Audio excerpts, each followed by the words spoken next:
बिस्मिल्लाहिर्रहमानिर्रहीम अल्हम्दुलिल्लाहि रब्बिल आलमीन अर्रहमानिर्रहीम मालिके यौमिद्दीन इय्याका नअबुदु व इय्याका नस्तईन इहदिनस सिरातल मुस्तकीम सिरातल लज़ीना अनअमता अलैहिम गैरिल मग़ज़ूबि अलैहिम वलद्दाल्लीन बिस्मिल्लाहिर्रहमानिर्रहीम क़ुल हुवल्लाहु अहद अल्लाहु समद लम यलिद व लम यूलद व लम यकुल लहू कुफुवन अहद रब्बिस सल्लि अला मुहम्मद व आलि सल्लल्लाहु पढ़ दें मोहम्मद अला मोहम्मद आऊज़ु बिल्लाहि मिनश शैतानिर रजीम बिस्मिल्लाहिर्रहमानिर्रहीम अल्हम्दुलिल्लाहि व कफ़ा व सलामुन अला इबादिहिल्लज़ीना इस्तफ़ा मुहम्मदिन व अहले बैतिहि तय्यबीन ताहिरीन मासूमीन मुंतजबीन मज़लूमीन अल्लज़ीना अज़हबल्लाहु अन्हुमुर रिज्सा व ताहिरहुम तत्हीरा।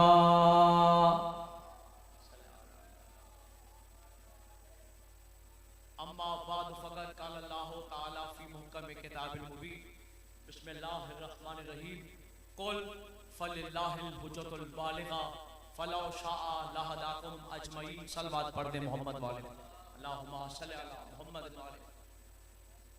बिस्मिल्लाह जी। इंतहाई बादब ज़ाक़िर मेरे आम मजमे में मजलिस का पढ़ना और बात है और ज़ाकिरीन के मजमे में पढ़ना बात और रखी है। मैंने इंतहाई कुरान पाक की मुख्तसर सी आयत को पढ़ने का शर्फ हासिल किया। माशाअल्लाह ज़ाकिरीन से आप खूबसूरत कसायद सुन रहे हैं।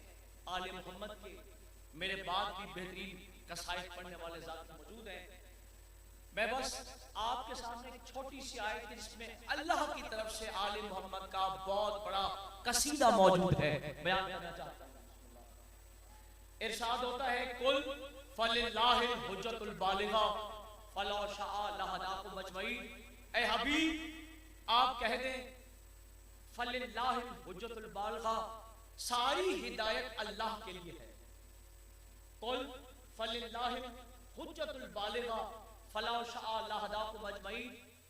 हुज्जत खुदा की तरफ हिदायत है।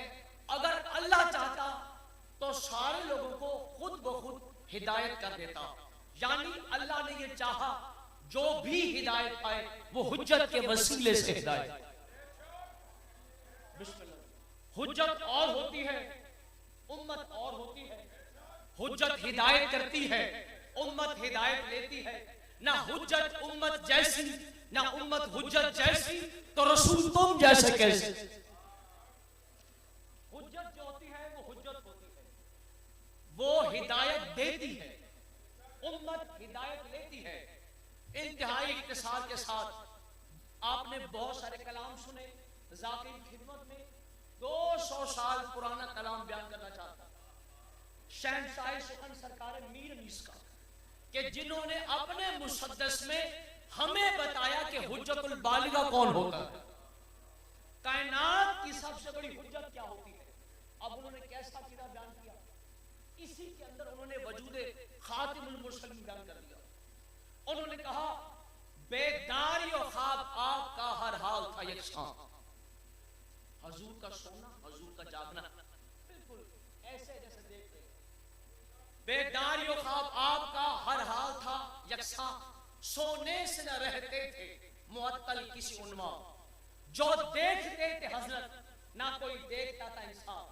हजरत को सदा शक्ल दिखाते थे फरिश्ते, औरों को न हरगिज नजर आते थे फरिश्ते।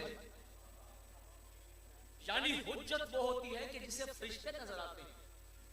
और फिर उन्होंने आगे बढ़ाया अकीदे को। बिस्मिल्लाह, थोड़ा साथ चलिए। आपके पास बहुत अला कलाम, मैं सरकार कलाम बयान कर रहा हूं जिसमें हमारा अकीदा छुपा हुआ है। वो कहते हैं आती थी खुशबू तने महबूबे खुदा से। देखें क्या कलाम के अंदर अकीदा मौजूद होगा और यही कुरान से रब्त रखता है। आती थी खुशबू तने महबूबे खुदा से, बेकद्र है तशबीह जो दूं इत्रो हिना से। बूबास है गुलशन में इसी जुल्फ रसा से, कूचे जो महकते गुजरे शाह हुदा से, सब कहते कि इस राह में खुशबू जो बसा है शायद ये गुजर अहमद मुख्तार हुआ।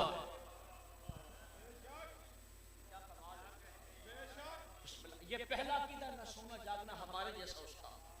और हुज्जत वो होती है कि जिसके जिस्म से खुशबू आती है। तो इसका मतलब ये है कि हुज्जत के बाद फिर हुज्जत का वारिस वो होगा कि जिसके जिस्म से खुशबू आए, हुज्जत बालिगा। और फिर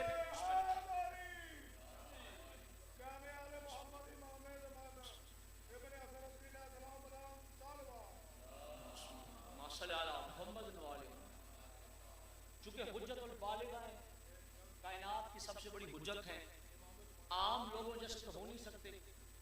कुरान ने इसलिए तो कहा कूनू मा सादिकीन, हो जाओ सच्चों के साथ। अरब का मुआशरा जिसे लोग जमाना जाहिल कहता है, हजूर को सादिक कहते रहे, तो फैसला कर दिया इस आयत का, हो जाओ सच्चों के साथ। अगर एक मोहम्मद हो तो सादिक होता है, और अगर मोहम्मद जैसे 14 हो तो सादिकीन होते। बस इस मोहम्मद को समझो तो 14 मोहम्मद खुद बहुत समझ में आ जाते। तीसरा अकीदा क्या दिया? पुर नूर सदा रहती थी पेशानी अनवर। बिस्मिल्लाह। ज़ाकिर की खिदमत में अपने मजमे के सामने ये मीर नीस का 200 साल पुराना कलाम जो कि ऐन वजाहत कर रहा है कुरान की। पुर नूर सदा रहती थी पेशानी अनवर, इस नूर से रहते थे दरो दीवार मुनव्वर। जब अपने कभी हाथ उठाते थे पैगंबर, जौ उंगलियों की देखते थे लोग बराबर।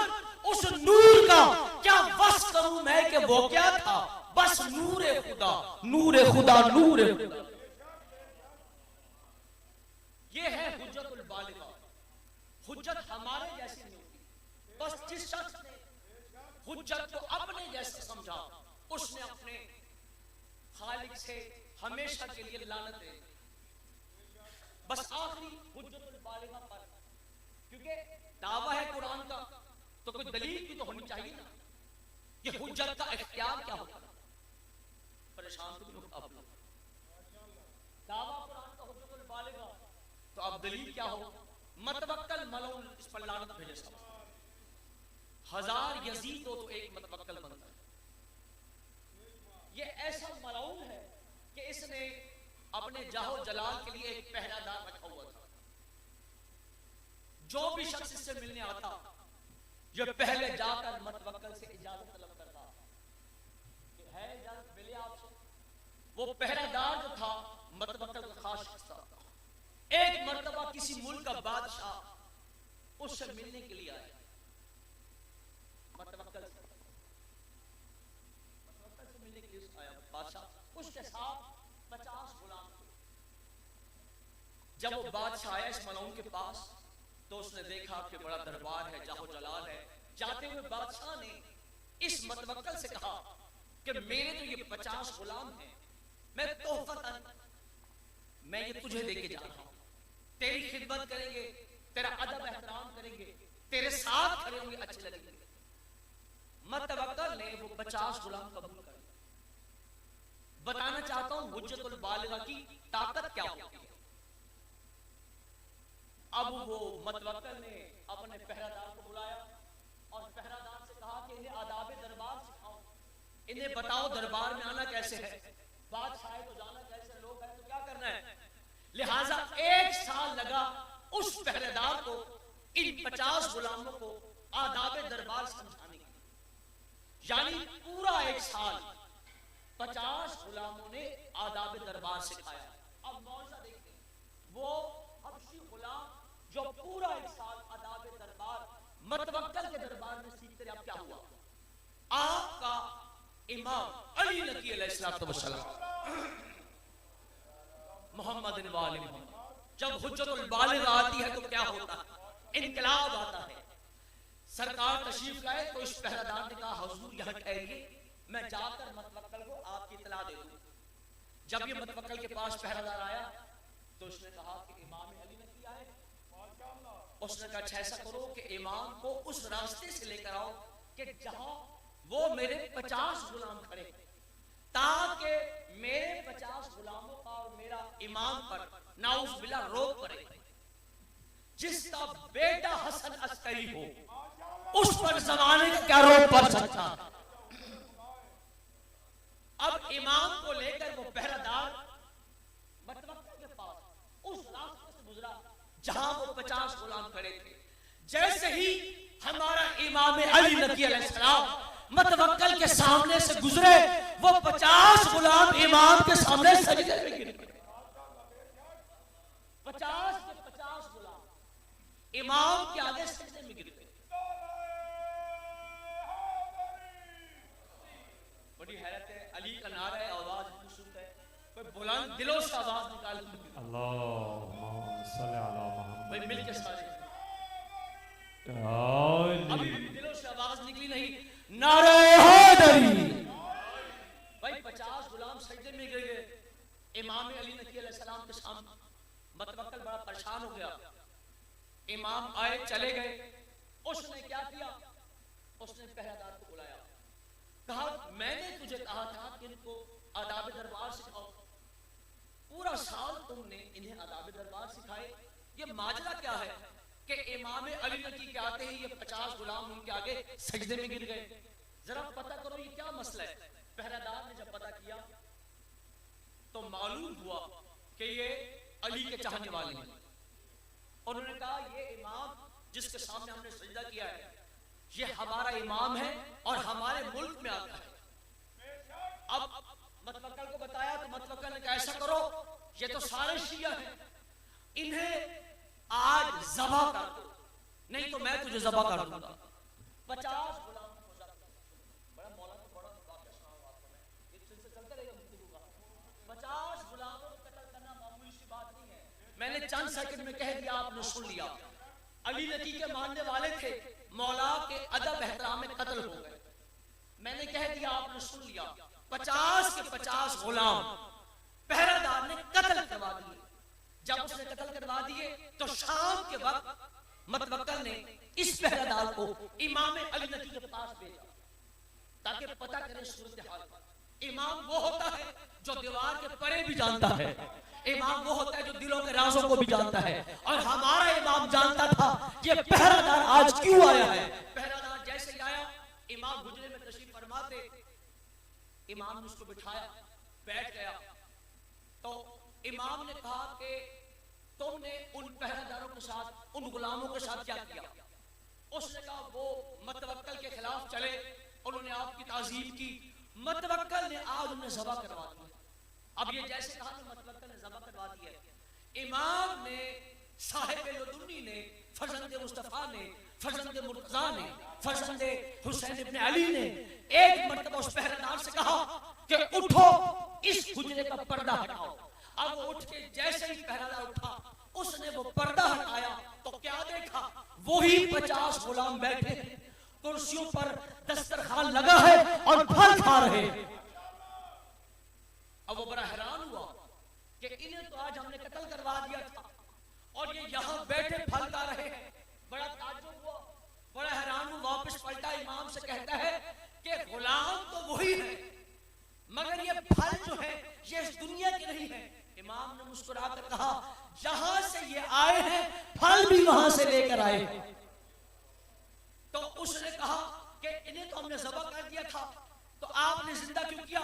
इमाम ने जवाब दिया कि कत्ल करना तुम्हारा फेल था, चूंकि इन्होंने हमारे दुश्मनों के सामने हमारी ताज़ीम की है, लिहाजा हम हुज्जतों पर वाजिब हो गया। कत्ल करना तुम्हारा फेल था, जिंदा करना हमारा इख्तियार हो गया। तो जो मुर्दों को जिंदा कर दे उन्हें हुज्जतुल बालिग, ये है हमारे हुज्जतुल बालिग। और चूंकि सिलसिला था हजरत कासिम बिन हसन अलैहिस्सलाम का, हुज्जत खुदा है, आले मोहम्मद का हर फर्द हुज्जतुल बालिग है। चाहे वो अली मुर्तजा हो, चाहे वो अली असगर हो, चाहे वो अली ज़ैनुल आबिदीन हो, चाहे वो अली अकबर हो, चाहे वो हुसैन हो, चाहे वो अब्बास, ये सब हुज्जतुल बालिग है। हमारा हर इमाम, उसकी औलाद हुज्जतुल बालिग है। मजलिस उस वक्त तक मुकम्मल नहीं होती जब तक इन पर चंद आंसू ना आ जाए। अज़ादारों, करबला में हर माँ की ख्वाहिश थी कि उसका लाल पहले हुसैन पर शहीद हो। उलमा के जुमले हैं कि जब तक घोड़े पर सवार कासिम था, जब जमीन पर आया तो तकसीम हो गया। अज़ादारों, मसाइब तो आखिरी ज़ाकिर पढ़ेगा, लेकिन चूंकि मसाइब के चंद जुमले बयान कर रहे हैं, आखिरी वक्त में जब इमाम हुसैन अलैहिस्सलाम हल मिन नासिर यंसुरना का इस्तिगासा करने के बाद जब खैमे में तशरीफ लाए तो एक मर्तबा आखिरी सलाम किया, कहा अस्सलामु अलैके या ज़ैनबो या उम्मे कुलसूमो अलैकुन्ना मिन्नी सलाम। इमाम ने अपनी बहनों को आखिरी सलाम किया। अज़ादारों, जानते हैं इमाम के जिस्मों पर तीर लगे हुए, इतने तीर व्यवस्थित हैं, सीने पर तीर लगे हैं, इतने तीर हैं कि बच्ची को सीने से नहीं लगा सकते। अज़ादारों, हाथों में तीर लगे हुए हैं। एक मर्तबा सलाम करने के बाद इमाम हुसैन जमीन पर बैठ के जनाब सैयदा ज़ैनब सल्लल्लाहु अलैहा भाई के सामने बैठ गई। एक मर्तबा रो कर कहा, भैया मेरी माँ की एक वसीयत थी, वो आखिरी वसीयत मैं पूरा करना चाहती हूँ। भैया एक लम्हे के लिए अपनी आबा को गर्दन से हटा ले, मैं इस गर्दन पर माँ का बोझा देना चाहती हूँ। इमाम ने अपने आबा का दामन हटाया, बहन ने उस गर्दन पर बोझा लिया। एक मर्तबा इमाम हुसैन ने रो कर कहा, ओ मेरी बतूल बहन, एक मर्तबा अपनी कलाइयों से चादर हटा ले, मैं इन कलाइयों पर बोझा दूं, क्योंकि इन कलाइयों में रस्सियां बंधी जाए। अज़ादारों, एक मर्तबा अपनी बहन की कलाइयों को बोझा दिया, इमाम ने बहन के माथे पर बोझा दिया। एक मर्तबा बहनों से कहा, आओ चले, चलो आओ चले। बहनों ने हाथ बांध रोकर कहा, मौला कहां चले? क्या मैदान करबला में जाना है? रोक कहा, नहीं, मैदान करबला में नहीं जाना, आखिरी मर्तबा सैयद सज्जाद को विदा करना। एक मर्तबा हो इमाम हुसैन अपनी बहनों को लेकर सैयद सज्जाद के खैमे में आए। अज़ादारों, हालत क्या है? सैयद सज्जाद गश में डूबे हुए हैं। बस आखिरी जुमले, फज़ाइल के आखिरी जुमले। सैयद सज्जाद जख्मों में अपने बाबा को देखा। एक मर्तबा सैयद सज्जाद ने अपने बाबा को क्या देखा? इमाम हुसैन खून में डूबे हुए हैं और रो कर कहा, बाबा लोग पानी से गुस्ल करते हैं, तो खून में डूबा हो। एक मर्तबा आखिरी जुमला कहा, बाबा मुझे तलवार दे ताकि मैं जाकर जहाद करूं। इमाम ने कहा, सैयद सज्जाद मेरा जहाद असगर है, तेरा जहाद अकबर है। और रोकर कहा, जहाद असगर क्या होता है? कहा, 3 दिन का भूखा प्यासा रह तलवारों से तीरों से शहीद हो जाना जहाद असगर कहलाता है। और जहाद अकबर क्या होता है? माओ बहनों फूफियों के साथ सर नंगे, कभी इस बाजार में जाना, कभी उस बाजार में जाना,